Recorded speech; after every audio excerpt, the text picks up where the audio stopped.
Newbie DMs make mistakes all of the time, but that's okay. It's just part of the process. So if you're a newbie DM, I'm going to show you the top 3 mistakes that new DMs tend to make and how to avoid them. Welcome creators, I am Holistic Dungeon Master and I help DMs master their craft. If you're enjoying my content so far, then please like the video, crit the subscribe button and notification bell. Now let's get rolling.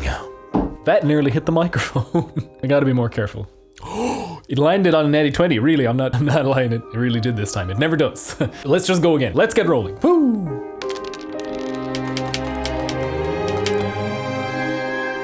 I wasn't a very good DM when I started out. Not many people are when they start right away, but I had to make mistake after mistake after mistake until I became somewhat decent at the craft. I was particularly terrible when it came to these 3 mistakes I'm about to mention. So bad, in fact, that after every session I was just kind of racked with worry and anxiety and a little bit of guilt about how I treated my players when I didn't have the skills to run a good session for them. They were my friends, they're my buddies. I wanted to give them good Dungeons and Dragons. Sure, we had a lot of fun, but there were plenty of moments caused by me, the DM, that left my players like, oh, really?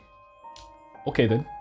And this is, by the way, just bear in mind that I had a very tolerant group with regards to me learning how to be a dungeon master for the very first time. So when these moments happened, I knew they were bad. That should drive home just how egregious some of my mess ups were. If that resonates with you, and if you're going through the same thing that I did, feeling terrible after every session and thinking it couldn't have gone any worse while lamenting not being able to run a fun and engaging session for your friends, well, I've got some good news for you. You don't have to make the same mistakes I did. Doesn't that sound good? I have messed up personally again and again and again until I've finally reached a place where I could be the DM that my players deserved. And I have solutions to those 3 huge mistakes that most newbie DMs make. You don't have to make those mistakes, you can just learn from mine. All I ask is a little bit of your time and to click that big red subscribe button. You can shave years off your journey to becoming a great DM. Sounds like a good deal, right? Well then, let's find out how not to make mistake number 1.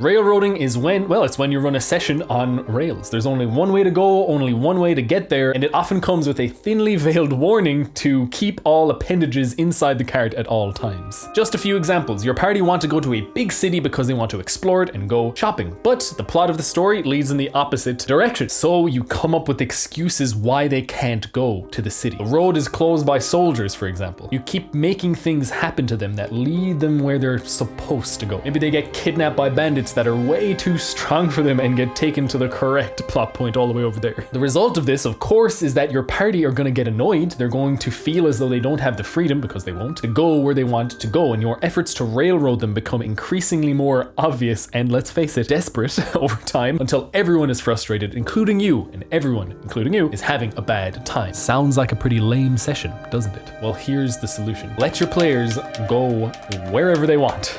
It's scary, isn't it? They will probably go somewhere you hadn't prepared for. How will they ever pick up on the trail of your adventure if they go to the wrong place? It's simple. It's so easy. Just make sure that your adventure threads, your encounters, your NPCs that are important for the story to move it forward, make sure they're completely divorced from any particular location, place, person, or thing.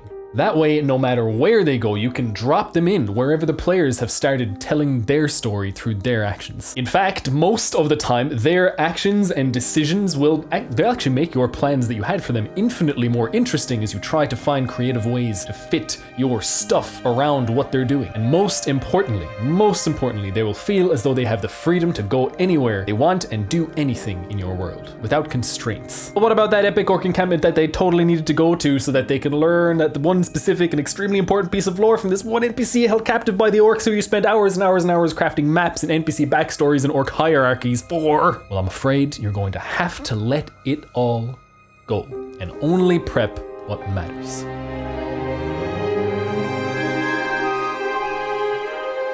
Before we delve deeper into the video, I'd just like to give a huge shout out to my Patreon supporters. You guys are helping me make better content for this channel and beyond, so thank you so much for supporting. More information about how you can support the channel at the end of the video. Prepping what doesn't matter is a crucial mistake to avoid. Trust me, the more time you spend prepping stuff, the less your party will care about.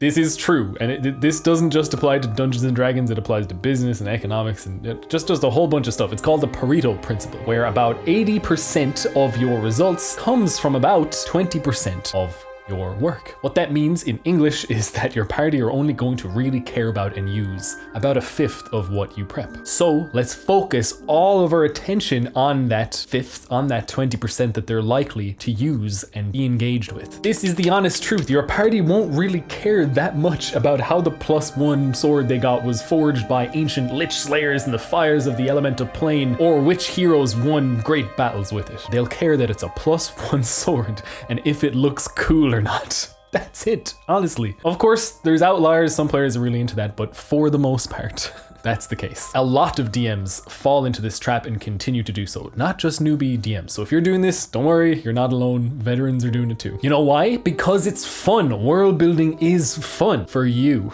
But at the table, your players only care about that stuff if it affects what's happening to their characters and the situations they find themselves in. And since we're not railroading them, we're avoiding mistake number 1, we don't know where they're gonna go or who they're gonna talk to. So stop spending hours and hours making maps on Incarnate. Stop writing 3-page backstories for your NPCs. Stop making complex economies and ruling structures for your settlements. Your players don't care. They don't. You should be prepping only the most important NPCs that your players need to talk to, but again, try and divorce them from any particular situation, if you can. You need to prep secrets and clues that you can also drop in anytime your party roll particularly high during your session, and to point them in the direction you wish to go, not push them, just point. And you should absolutely be prepping some fantasy-themed locations for, if your party venture off somewhere completely unexpected, you can drop some awesome fantasy-filled goodness in front of them. And you need to be fine with the fact that you'll probably only use about 20% of even that.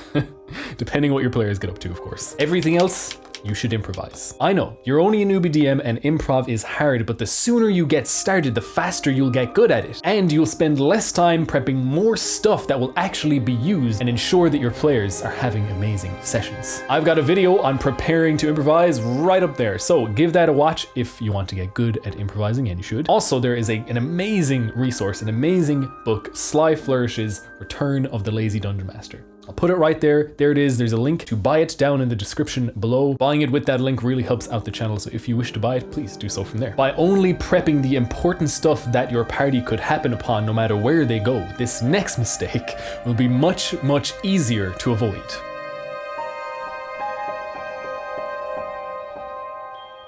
Player agency is extremely important. What it means is that your players feel as though that their actions matter in your world and that they have impact. Whatever it is that they do, it has consequences. Whether for good or for ill doesn't matter. What does matter is that they feel important in your world. Taking that away from them looks a bit like this. You narrate a big and dramatic set piece that lasts like 5-10 minutes long, maybe even longer, and you don't let them interact with it in any way until it's over. It's really important, guys. Just let me talk through this and you'll understand the scene then. Maybe an assassin drops in to kill an important NPC, and when someone tries to stop it, you don't let them. Maybe you plan for the bad guy to make a hasty escape by teleporting, and when a player tries to counterspell it, you say, no, this is a special teleportation and your counterspell doesn't work. All of these small little things during a session or during a campaign, they add up, and they add up to ruin your players' feeling of importance, and thus their agency, and they'll end up feeling kind of powerless and useless in your game. You don't want that. I got another useful video about helping players feel important right there. It's an older video, it's a little janky, but the knowledge is good. The whole point of D&D is that it's a collaborative story and you need to let your players feel that too. This is another kind of railroading, and we need to avoid it at all costs. You do so by rolling with the punches.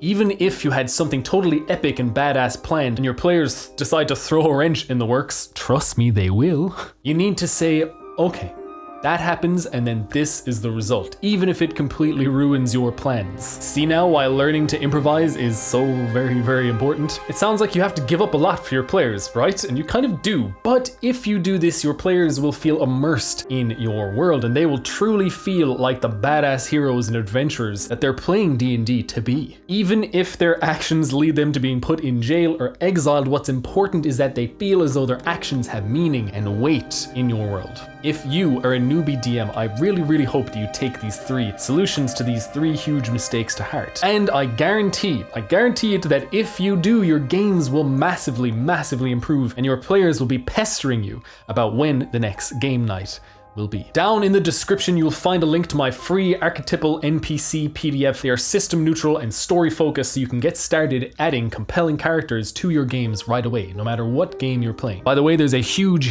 update coming to this PDF, so when you sign up to the mailing list to get it, keep an eye on your inbox in the coming month, because it's pretty cool. I'm making it much better, and it's still all for free. It's for you. You'll also find the link to the HDM community Discord server down in the description. We have weekly improv events, prep streams, and we're organizing games in there, so hop on in and join the fun. You've heard a lot from me, now I want to hear from you. Let us know, have you made these mistakes before? Do you intend to correct them? What other mistakes have you made that you'd like solutions for? Or are you an experienced DM and you have other solutions for these problems? Let us all know down there in the comments so we can foster this community of DMs who help each other hone their craft. If you've watched this video up until now, then you are the DM that I make these videos for. Someone who is truly dedicated to being the very best DM they can be. So, thank you so much for watching all the way to the end. If you'd like to support the channel further, you'll find the link to my Patreon down below. I keep my Patreons updated on all of the behind the scenes projects and inner workings of the channel and beyond. You even get little sneak peeks of the updated NPC handout. It's coming soon. So if you'd like to support the channel further, hop on in there and subscribe. But if you'd like a lovely free way to support the channel, please like the video, crit